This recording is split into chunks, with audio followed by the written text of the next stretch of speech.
이혼하고 나서 행복할까 두려우시다고요? 이혼을 고민하고 있는 지금은 혹시 행복하세요? 그걸 제가 역으로 여쭤보고 싶네요. 지금 불행하시기 때문에 이혼을 고민하고 계시는 거 아니에요? 무엇보다 지금보다는 나아질 자신이 있을 때 이혼하셔야 되겠죠. 지금을 견딜 수 없기 때문에 이혼을 결정하실 텐데요. 내가 지금보다는 나을 수 있어라는 자신감을 갖고 이혼을 하신다면 적어도 나를 괴롭히는 그 인간이 없는 공간에서 지금보다 나으실 거라고 감히 말씀드리고 싶습니다. 왜냐하면 지금 이혼을 안 한 가운데 여러분들이 불행한 이유는요, 저 사람으로부터 받는 자극에도 원인이 있기 때문에 그 자극이 감소가 되면 거기에 반응하는 나의 고통도 줄어들기 때문이죠. 그러니까 여러분들이 이혼하는 이유가 정말 분명하다면 폭력이라든지 폭언이라든지 저 사람이 바람피는 모습을 지켜보기 때문에 괴롭다든지 끝없는 금전적인 어떤 폭력, 직접적인 이유가 분명한 이혼이라면 여러분들이 행복해질 거라고 감히 말씀드리고 싶습니다.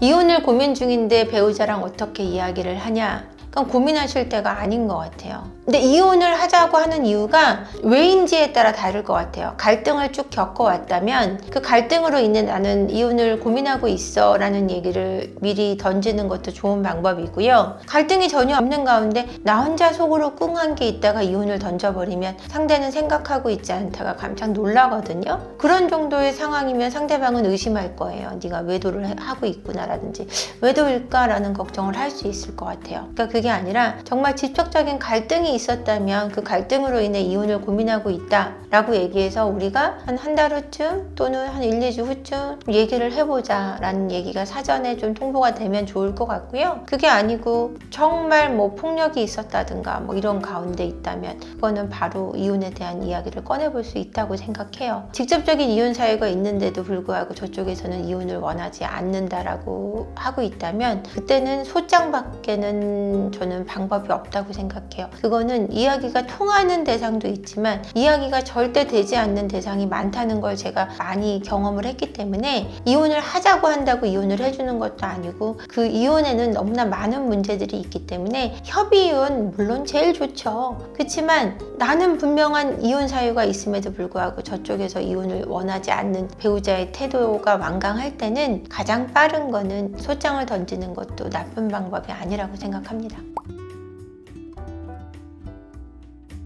아이들이 20살이 다 됐는데 남편은 집을 나갔고 이혼을 하고 싶은데 이혼을 해도 되냐? 그냥 아이들한테 물어볼 문제가 아닌 것 같아요. 아이들이 반대한다. 아이들이 반대하는 이유는요, 엄마가 끝없이 참았기 때문이에요. 그래서 엄마가 원하지 않는다고 믿는 거예요. 그래서 이혼을 반대해 주는 것 뿐이에요. 이제 그거를 반대한다고 믿고 싶은 그분의 마음이지 아이들한테 진정으로 내가 이혼을 하는 게 너무 행복할 것 같다, 그리고 행복하다라고 아이들에게 확실한 믿음만 준다면 아이들이 절대 이혼을 반대 안 할 거라고 저는 확실하게 말씀드릴 수 있어요.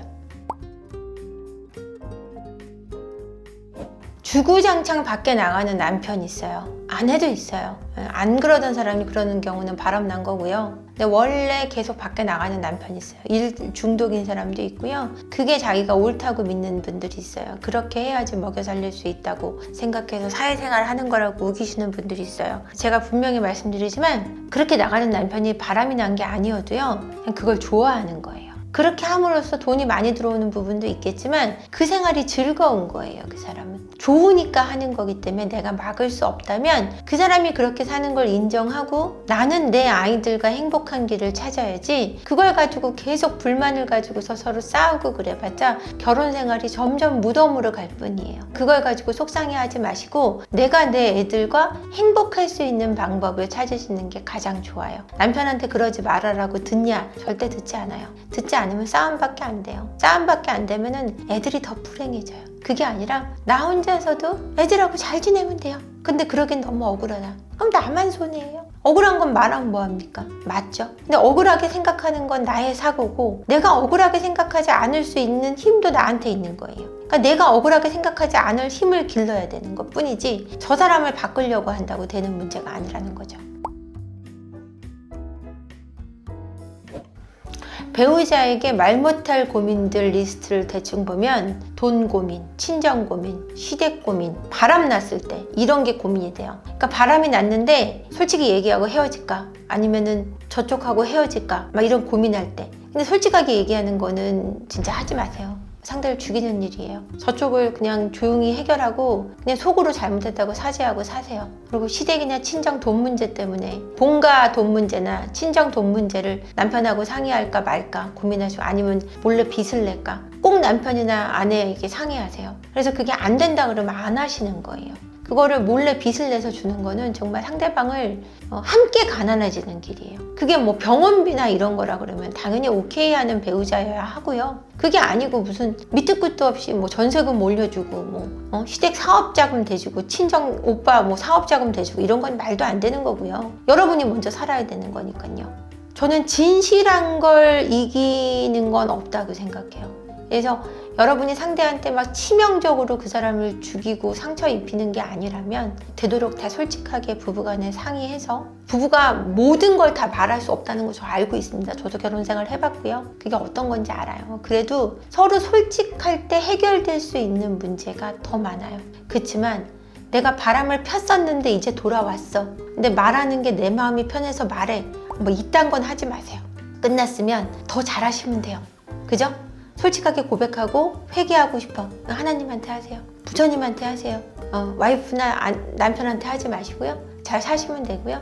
돈 문제나 아픔, 병이 들은 문제 이런 문제는 솔직해서 서로 상의하고 나아가시고 쾌유되시고 해결해 가시는 방향을 잡는 게 진실에서 나쁠 건 없다는 거 그걸 우선 말씀드리고 싶습니다. 자, 첩이 첩골 못 본다는 얘기가 있어요. 나한테 첩이 2명이 된 거네요. 그럼요.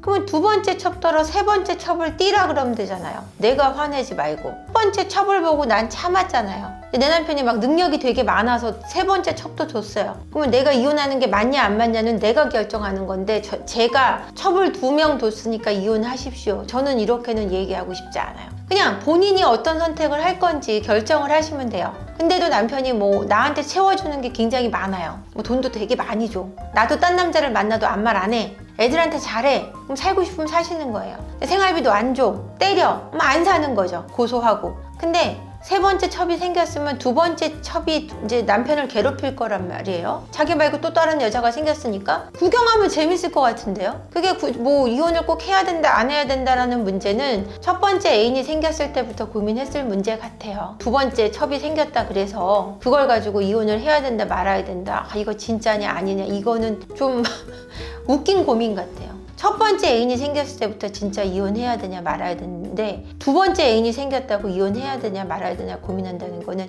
이혼할 용기가 없다는 얘기예요. 근데 저는 그분한테 이혼하라고 얘기할 수 없을 것 같아요.